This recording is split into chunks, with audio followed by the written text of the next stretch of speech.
sitting in the morning sun.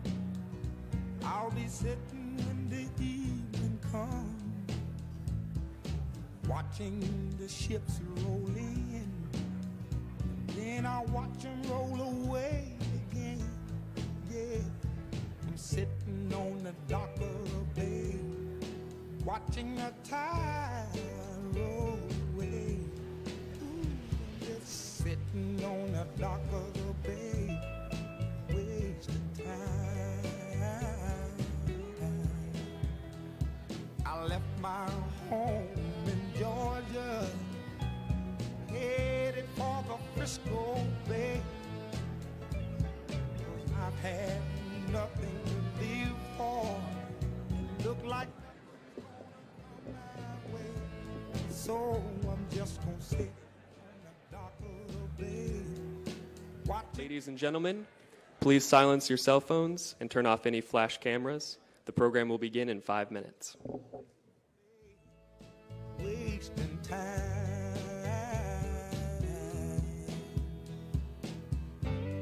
Look like nothing's gonna change. Everything still remains the same. I can't do what 10 people tell me to do, so I guess I'll remain the same. Listen, sitting here resting my bones, and this loneliness won't leave me alone. Listen, 2,000 miles I roam just to make this dock my home. Now I'm just gonna sit at the dock of a bay, watching the tide roll away. Ooh, I'm sitting on the dock of a bay, wasting time.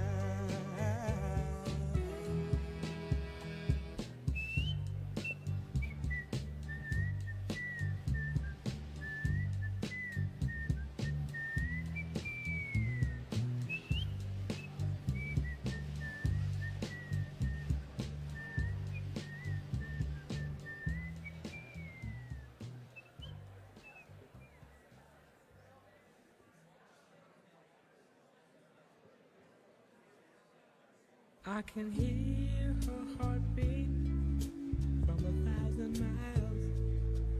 Yeah, the heavens open every time she smiles. And when I come to her, that's where I belong. Yet I run into her like a river song. She gave me love, love, love, crazy love. She gave me love, love, love, love, crazy love. She got a fine sense of humor when I'm feeling low down. Yeah, when I come to her, when the sun goes down. Take away my trouble, take away my grief, take away my heartache in a night like a thief. She gave me love, love, love, love, crazy love. She gave me love, love, love, love, crazy love. Yeah, I need her in the daytime. Yeah, I need her in the night. Ladies and gentlemen, U.S. Senator Bernie Sanders, candidate for president.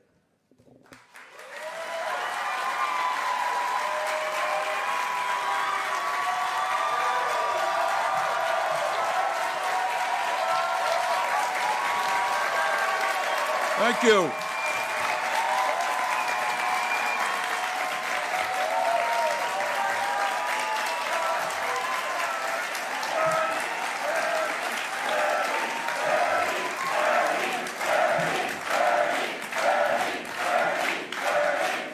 Thank you. Thank you all very much for being here. And let me begin by saying, my friends, we are in the midst of a defining and pivotal moment for our country and the planet.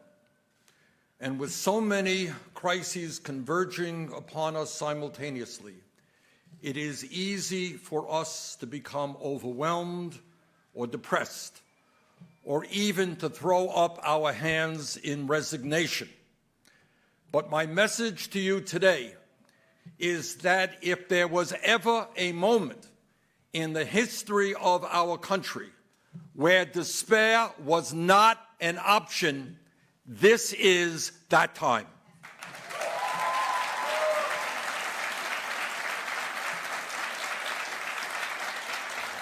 If there was ever a moment where we had to effectively analyze the competing political and social forces which define this historical period, this is that time. If there was ever a moment when we needed to stand up and fight against the forces of oligarchy and authoritarianism, this is that time.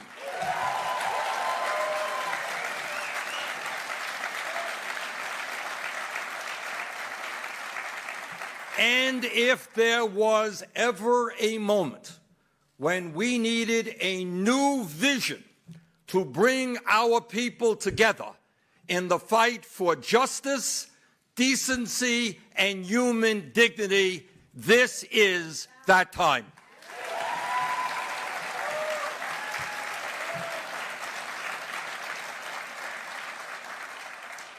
In the year 2019, the United States and the rest of the world face two very different political paths. On one hand, there is a growing movement toward oligarchy and authoritarianism, in which a small number of incredibly wealthy and powerful billionaires own and control a significant part of the economy and exert enormous influence over the political life of our country. On the other hand, in opposition to oligarchy, there is a movement of working people and young people who, in ever-increasing numbers, are fighting for justice. They are the teachers taking to the streets to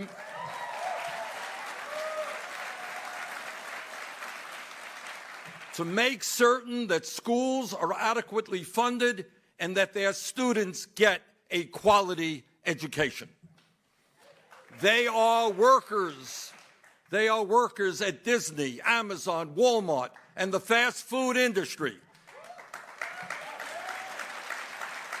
Standing up and fighting for a living wage of at least $15 an hour and the right to have a union.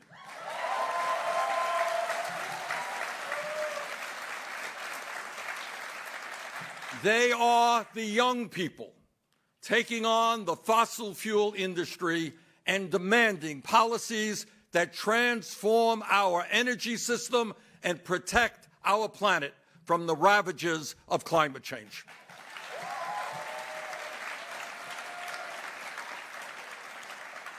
They are women who refuse to give control of their bodies to local, state, or federal politicians.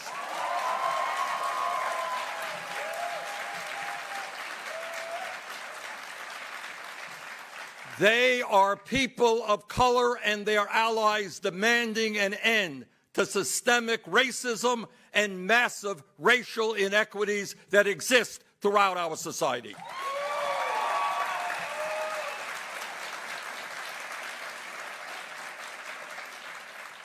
They are immigrants and their allies fighting to end the demonization of undocumented people and for comprehensive immigration reform.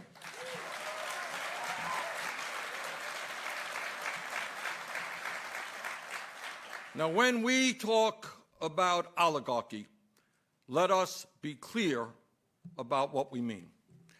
Right now, in the United States of America, 3 families control more wealth than the bottom half of our country, some 160 million Americans. The top 1% own more wealth than the bottom 92%, and 49% of all new income generated today goes to the top 1%. In fact, income and wealth inequality today is greater in the United States than in any time since the 1920s. And when we talk about oligarchy, it is not just that the very rich are getting much richer. It is that tens of millions of working class people in the wealthiest country on earth are suffering under incredible economic hardship, desperately trying to survive. Today, nearly 40 million Americans live in poverty, and tonight, some 500,000 Americans, including many veterans, will be sleeping out on the streets. About half of our country lives paycheck to paycheck, as tens of millions of our people are an accident, a divorce, a sickness, or a layoff away from economic devastation. While many public schools throughout the country lack the resources to adequately educate our young people, we are the most heavily incarcerated nation on earth. After decades of policies that have encouraged and subsidized unbridled corporate greed, we now have an economy that is fundamentally broken and grotesquely unfair. Even while macroeconomic numbers like GDP, the stock market, and the unemployment rate are strong, millions of middle-class and working-class people struggle to keep their heads above water, while at the same time the billionaire class consumes the lion's share of the wealth that we are collectively creating as a nation. In the midst of a so-called booming economy, real wages for the average worker have barely risen at all, and despite an explosion in technology and worker productivity, the average wage of the American worker in real dollars is no higher than it was 46 years ago, and millions of people in our country today are forced to work 2 or 3 jobs just to survive. And here is something quite incredible that tells you all that you need to know about the results of unfettered capitalism. All of us want to live long, happy, and productive lives. But in America today, the very rich live, on average, 15 years longer than the poorest Americans. In 2014, for example, in McDowell County, West Virginia, one of the poorest counties in the nation, life expectancy for men was 64 years. In Fairfax County, Virginia, a wealthy county, just 350 miles away, life expectancy for men was nearly 82 years, an 18-year differential. The life expectancy gap for women in the 2 counties was 12 years. In other words, the issue of unfettered capitalism is not just an academic debate. Poverty, economic distress, and despair are life-threatening issues for millions of working people in this country. While the rich get richer, they live longer lives. While poor and working families struggle economically and often lack adequate health care, their life expectancy is declining for the first time in modern American history. Taken together, the American dream of upward mobility is in peril. In fact, if we don't turn things around, our younger generation will, for the first time in living memory, have a lower standard of living than their parents. And that is not acceptable. Globally, the situation is even more shocking. with most of the world's wealth concentrated among a very few, while billions of people have almost nothing. Today, the world's richest 26 billionaires, 26, now own as much wealth as the poorest 3.8 billion people on the planet, half of the world's population. But the struggle we are facing today is not just economic. Across the globe, the movement toward oligarchy runs parallel to the growth of authoritarian regimes, like Putin in Russia, Xi in China, Mohammed bin Salman in Saudi Arabia, Rodrigo Duterte in the Philippines, Jair Bolsonaro in Brazil, and Viktor Orban in Hungary, among others. These leaders meld corporatist economics with xenophobia and authoritarianism. They redirect popular anger about inequality and declining economic conditions into violent rage against minorities, whether they are immigrants, racial minorities, religious minorities, or the LGBT community. And to suppress dissent, they are cracking down on democracy and human rights. In the United States, of course, we have our own version of this movement, which is being led by President Trump and many of his Republican allies who are attempting to divide our country up and attack these very same communities. How sad it is that President Trump sees these authoritarian leaders as friends and allies. The authoritarian playbook, by the way, is not new. The challenge we confront today as a nation and as a world is in many ways not different from the one we faced a little less than a century ago during and after the Great Depression of the 1930s. Then as now, deeply rooted and seemingly intractable economic and social disparities led to the rise of right-wing nationalist forces all over the world. In Europe, the anger and despair was ultimately harnessed by authoritarian demagogues who fused corporatism, nationalism, racism, and xenophobia into a political movement that amassed totalitarian power, destroyed democracy, and ultimately murdered millions of people, including members of my own family. But we must remember that those were not the only places where dark forces tried to rise up and capture power.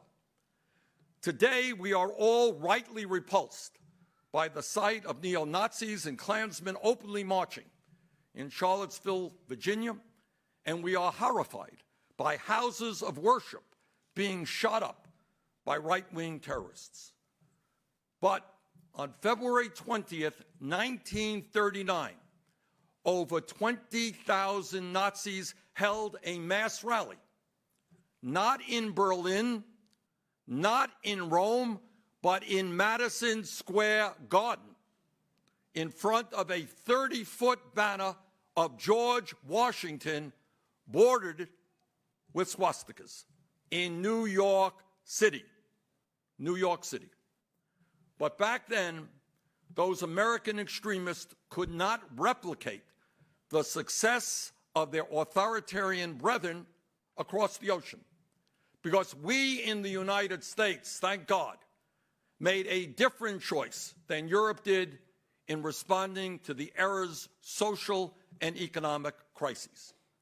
We rejected the ideology of Mussolini and Hitler, and we instead embraced the bold and visionary leadership of Franklin Delano Roosevelt, then the leader of the progressive wing of the Democratic Party.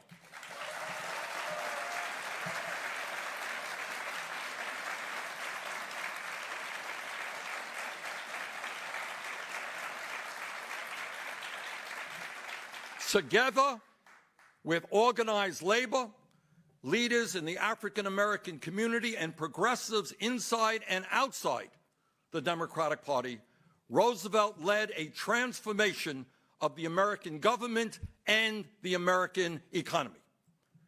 Like today, the quest for transformative change was opposed by big business, by Wall Street, by the political establishment, by the Republican Party, and by the conservative wing of FDR's own Democratic Party. And he faced the same scare tactics then that we experience today: red baiting, xenophobia, racism, and anti-Semitism. In a famous 1936 campaign speech, Roosevelt stated, and I quote, "We had to struggle with the old enemies of peace: business and financial monopoly, speculation, reckless banking, class antagonism, sectionalism, war profiteering." They had begun to consider the government of the United States as a mere appendage to their own affairs. We know now that government by organized money is just as dangerous as government by organized mob.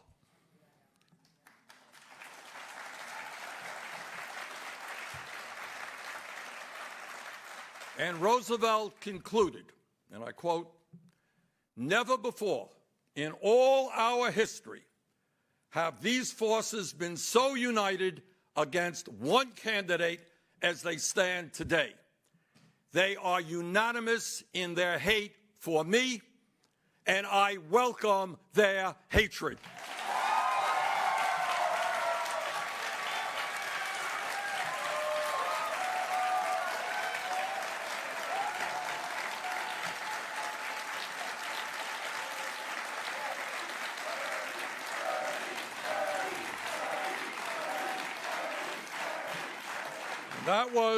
That was FDR in 1936.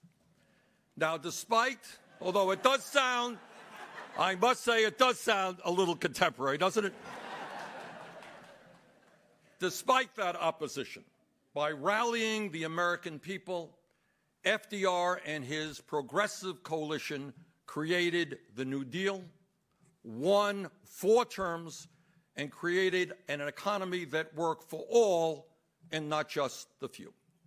Today, New Deal initiatives like Social Security, unemployment compensation, the right to form a union, the minimum wage, protection for farmers, regulation of Wall Street, and massive infrastructure improvements are considered pillars of American society. But while he stood up for the working families of our country, we can never forget that President Roosevelt was reviled by the oligarchs of his time, who berated these extremely popular programs as socialism. Similarly, in the 1960s, when President Lyndon Johnson brought about Medicare, Medicaid, and other extremely popular and important programs, he was also viciously attacked by the ruling class of this country. And here is the point. It is no exaggeration to state that not only did FDR's agenda improve the lives of millions of Americans, but the New Deal was enormously popular politically and helped defeat far-right extremism.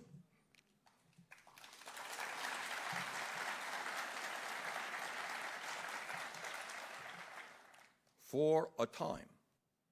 Today, America and the world are once again moving toward authoritarianism, and the same right-wing forces of oligarchy, corporatism, nationalism, racism, and xenophobia are on the march, pushing us to make the apocalyptically wrong choice that Europe made in the last century. Today, we now see a handful of billionaires with unprecedented wealth and power We see huge private monopolies operating outside of any real democratic oversight and often subsidized by taxpayers, with the power to control almost every aspect of our lives. They are the profit-taking gatekeepers of our healthcare, our technology, our finance system, our food supply, and almost all of the other basic necessities of life. And let us name them. They are Wall Street, the insurance companies, the drug companies, the fossil fuel industry, the military-industrial complex, the prison-industrial complex, and giant agribusiness.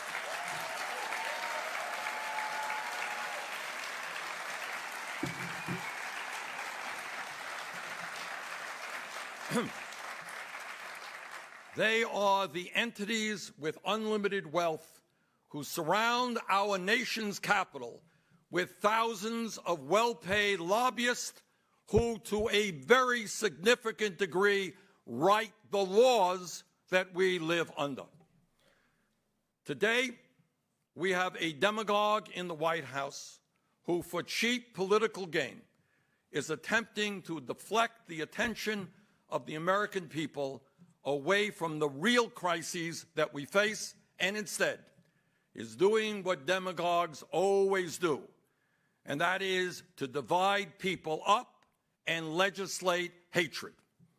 This is a president who supports brutal family separations, border walls, Muslim bans, anti-LGBT policies, deportations, and voter suppression.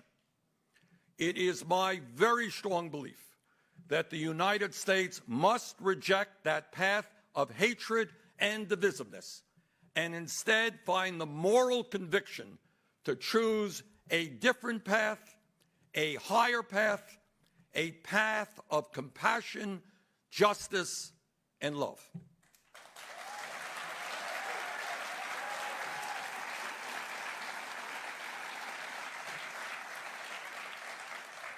And that is the path that I call democratic socialism.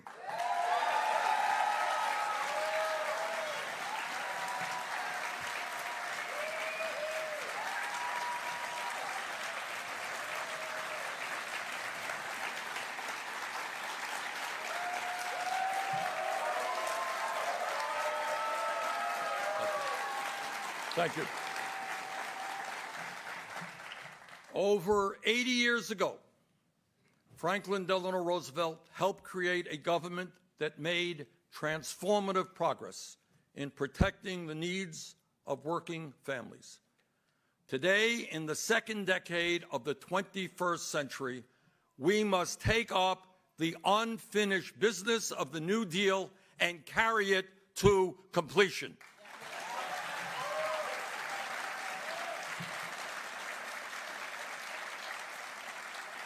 This is the unfinished business of the Democratic Party and the vision we together must accomplish.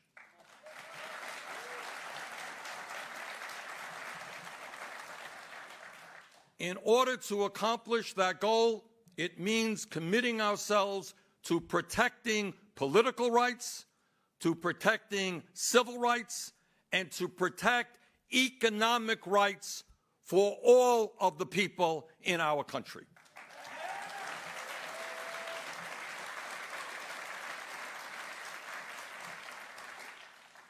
As FDR stated in his 1944 State of the Union address, and I quote, "We have come to a clear realization of the fact that true individual freedom cannot exist without economic security and independence," end quote.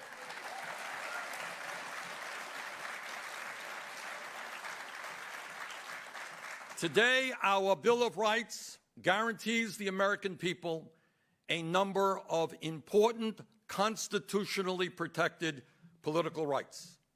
And while we understand that these rights have not always been respected, and we have so much work to do in order to protect those rights, We are proud that our Constitution guarantees freedom of religion, freedom of expression, freedom of assembly, a free press, and other rights, because we understand that we can never have true American freedom unless we are free from authoritarian tyranny.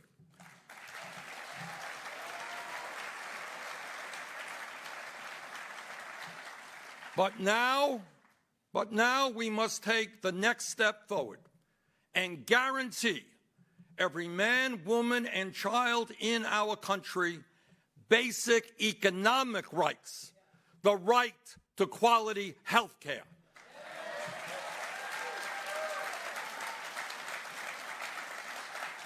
the right to as much education as one needs to succeed in our society, the right to a good job that pays a living wage, the right to affordable housing, the right to a secure retirement, and the right to live in a clean environment.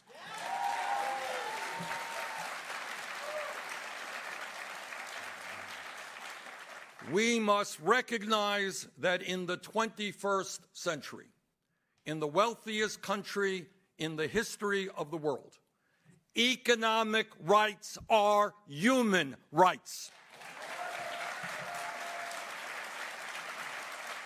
And that is what I mean by democratic socialism.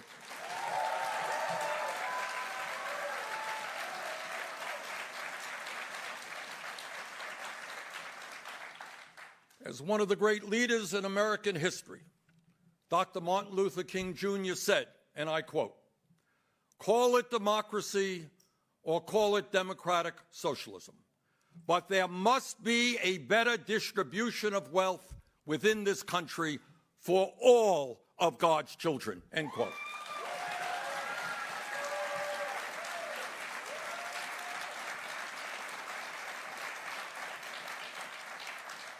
To realize this vision, we must not view America only as a population of disconnected individuals.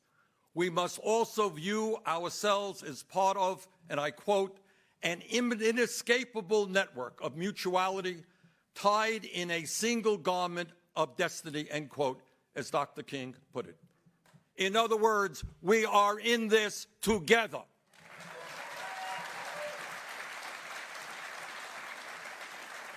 We must see ourselves as part of one nation, one community, and one society, regardless of race, gender, religion, sexual orientation, or country of origin.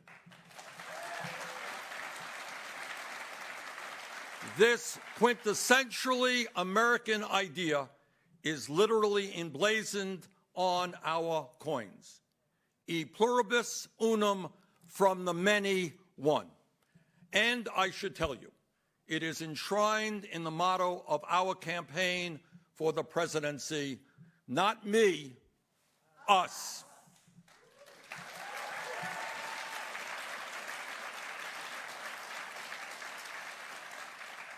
Let me be clear. I do understand that I and other progressives will face massive attacks from those who attempt to use the word socialism as a slur. But I should also tell you that I have faced and overcome these attacks for decades, and I am not the only one. Let us remember that in 1932, Republican President Herbert Hoover claimed that Franklin Roosevelt's New Deal was, quote, "a disguise for the totalitarian state," end quote. In 1936, former Democratic New York governor and Democratic presidential candidate Al Smith said in a speech about FDR's New Deal policies, quote, "just get the platform of the Democratic Party and get the platform of the Socialist Party and lay them down on your dining room table side by side, end quote. When President Harry Truman proposed a national health care program, the American Medical Association hired Ronald Reagan as their pitchman. The AMA called the legislation that stemmed from Truman's proposal, quote, socialized medicine, claiming that White House staff were, quote, followers of the Moscow party line, end quote. In 1960, Ronald Reagan, in a letter to Richard Nixon, wrote the following about John F. Kennedy, quote, under the tousled boyish haircut is still old Karl Marx, end quote. In the 1990s, then Congressman Newt Gingrich claimed President Bill Clinton's health care plan was, quote, centralized bureaucratic socialism. The Conservative Heritage Foundation has claimed that the Children's Health Insurance Program, the CHIP program, was, quote, a step toward socialism. Former Speaker of the House, John Boehner, claimed the stimulus package, the omnibus spending bill, and the budget proposed by President Obama were all one big down payment on a new American socialist experiment. In this regard, President Harry Truman was right. And listen to what he said. Truman said, and I quote, socialism is the epithet they have hurled at every advance the people have made in the last 20 years.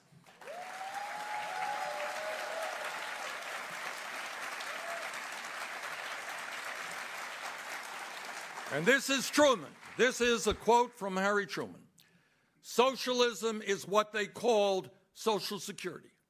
Socialism is what they called farm price supports. Socialism is what they called bank deposit insurance. Socialism is what they called the growth of free and independent labor organizations. Socialism is their name for almost anything that helps all of the people, end quote, Harry Truman.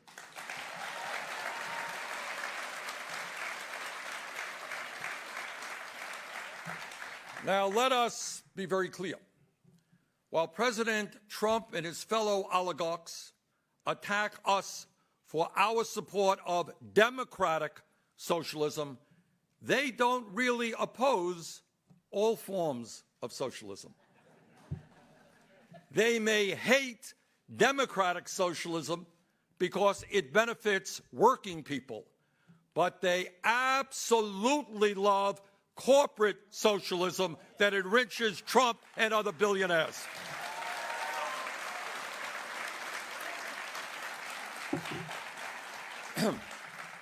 Let us never forget the unbelievable hypocrisy of Wall Street, the high priests of unfettered capitalism.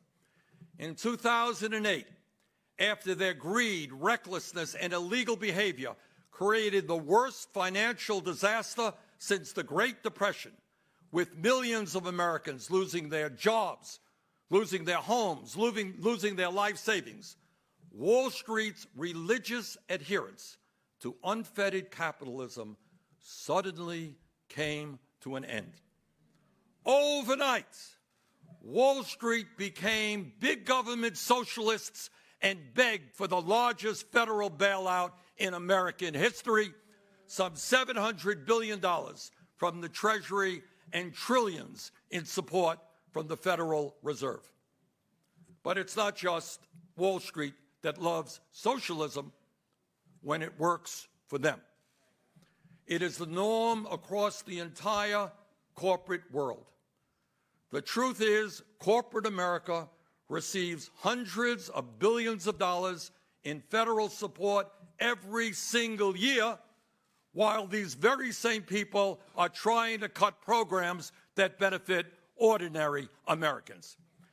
If you are a fossil fuel company whose carbon emissions are destroying the planet, you get billions in government subsidies, including special tax breaks, royalty relief, funding for research and development, and numerous tax loopholes. If you are a pharmaceutical company, you make huge profits on patent rights for medicines that were developed with taxpayer-funded research. If you are a monopoly like Amazon, owned by the wealthiest person in America, you get hundreds of millions of dollars in economic incentives from taxpayers to build warehouses, and you end up paying not 1 penny in federal income taxes. If you are the Walton family, the wealthiest family in America, you get massive government subsidies because your low-wage workers are forced to rely on food stamps, Medicaid, and public housing in order to survive, all paid for by taxpayers. If you are the Trump family,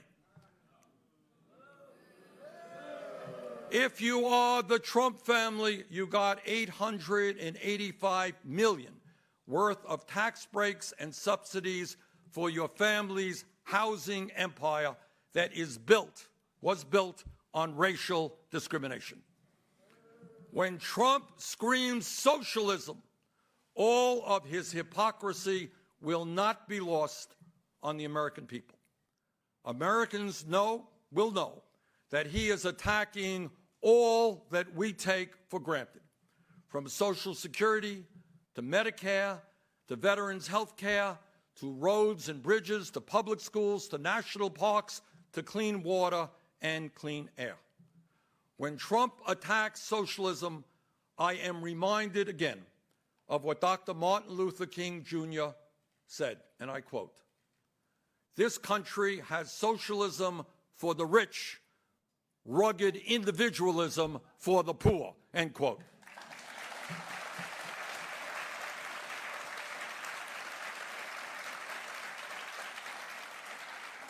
And that is the difference between Donald Trump and me.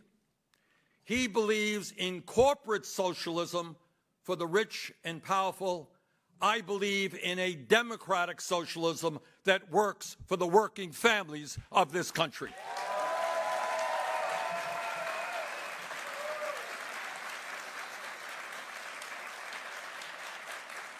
What I believe is that the American people deserve freedom, true freedom.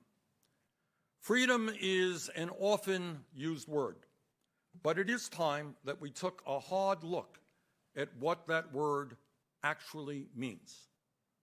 Ask yourself, what does it really mean to be free? Are you truly free if you are unable to go to a doctor when you are sick, or face financial bankruptcy when you leave the hospital? Are you truly free if you cannot afford the prescription drugs you need in order to stay alive? Are you truly free when you spend half of your limited income on housing and are forced to borrow money from a payday lender at 200% interest rates? Are you truly free if you are 70 years old and forced to work because you lack a pension or enough money to retire? Are you truly free if you are unable to go to a college or a trade school because your family lacks the income? Are you truly free if you are forced to work 60 or 80 hours a week because you cannot find a job that pays you a living wage? Are you truly free if you are a mother with a newborn baby, but you are forced to go back to work immediately after the birth of that child because you lack paid family leave? Are you truly free if you are a small business owner or a family farmer who is driven out of business by the monopolistic practices of big business?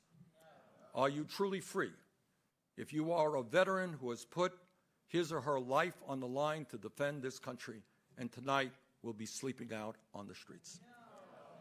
To me, the answer to those questions in the wealthiest nation on earth is no. Under those conditions, you are not truly free. While the Bill of Rights protects us from the tyranny of an oppressive government, many in the establishment would like the American people to submit to the tyranny of oligarchs, multinational corporations, Wall Street banks, and billionaires. It is time, and in fact, time long overdue, for the American people to stand up and fight for their right to freedom, human dignity, and security.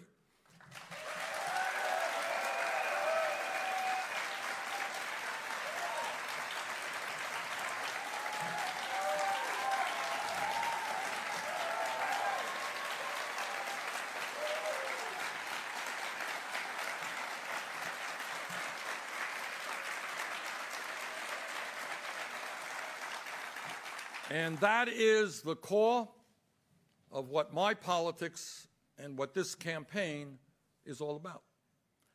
In 1944, FDR proposed an economic Bill of Rights, but he died a year later and was never able to fulfill that vision. Our job, 75 years later, is to complete what Roosevelt started.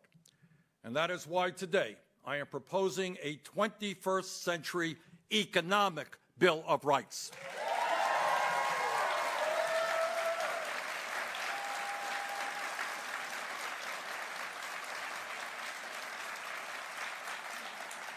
A Bill of Rights that establishes once and for all that every American, regardless of his or her income, is entitled to the right to a decent job that pays a living wage,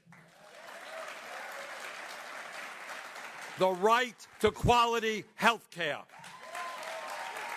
the right to a complete education, the right to affordable housing, the right to a clean environment, and the right to a secure retirement. Over the course of this election, my campaign has been releasing and will continue to release detailed proposals addressing each of these yet to be realized economic rights. We will also address the attacks that are being launched every day against the civil rights and civil liberties of our people. And let me be absolutely clear. Democratic socialism means to me requiring and achieving political and economic freedom in every community in this country.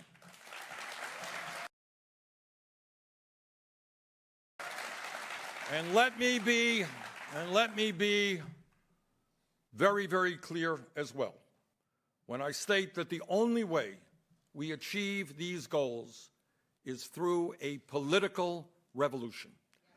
A revolution in which millions of people get involved in the political process and reclaim our democracy by having the courage to take on the powerful corporate interests whose greed is destroying the social and economic fabric of our country.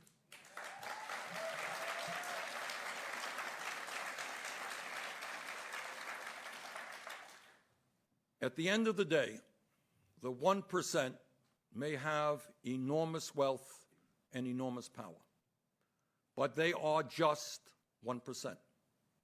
When the 99% stand together, we can transform society.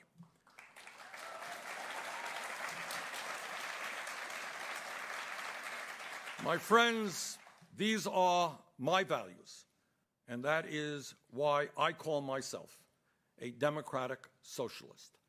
At its core is a deep and abiding faith in the American people to peacefully and democratically enact the transformative change that will create shared prosperity, social equality, and true freedom for all. Thank you very much.